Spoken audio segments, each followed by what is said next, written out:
இது வந்து தக்காளி வந்து விதை எடுத்திருக்கேங்க. நம்ம சமையலுக்கு யூஸ் பண்ணுறோம் இல்லைங்களா, அந்த தக்காளி நல்ல பெரிய தக்காளியாக இருந்தது. அப்போது இதனுடைய விதை வந்து கண்டிப்பாக முத்தின விதையாக தான் இருக்கும். நம்ம வந்து தக்காளி விதைக்கு வந்து நம்ம பெருசாக விதைகள் வாங்கி தான் விதைக்கணும், அப்போ தான் தக்காளி வரும் அப்படின்லாம் இல்லை. நம்ம வீட்டில் யூஸ் பண்ணுற அந்த தக்காளியிலேருந்து எடுக்கக்கூடிய விதையவே நம்ம வந்து யூஸ் பண்ணலாம். இப்போ அதை தான் நான் பண்ண போகிறேன். நான் இன்றைக்கி எடுத்த தக்காளி வந்து கொஞ்சம் முத்தின தக்காளியாக இருந்துச்சு. கண்டிப்பாக நாட்டு தக்காளி தான், இதனுடைய விதை வந்து முத்தலாக தான் இருக்கும். இது எப்படியும் நம்ம எடுத்து விதைக்கலாம் அப்படின்றதுக்காக தான் எடுத்துகிட்டு வந்திருக்கிறேன்.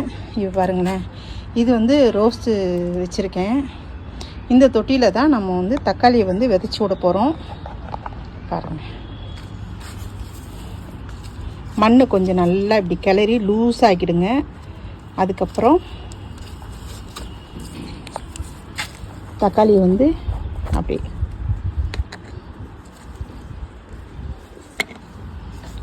போட்டுட்டு நல்லா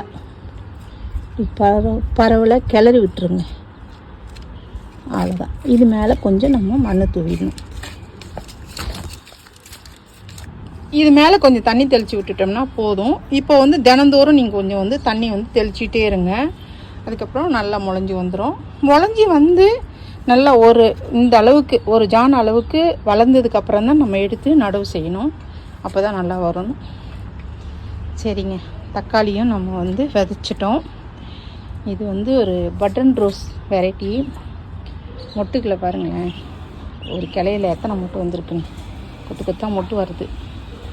சரி, உங்களுக்கு இந்த வீடியோ பிடிச்சிருந்ததுன்னா லைக் பண்ணுங்கள், நிறைய பேருக்கு ஷேர் பண்ணுங்கள், மறந்துடாமல் சேனலை சப்ஸ்கிரைப் பண்ணுங்கள். நான் உங்களை வேறு வீடியோவில் சந்திக்கிறேன்.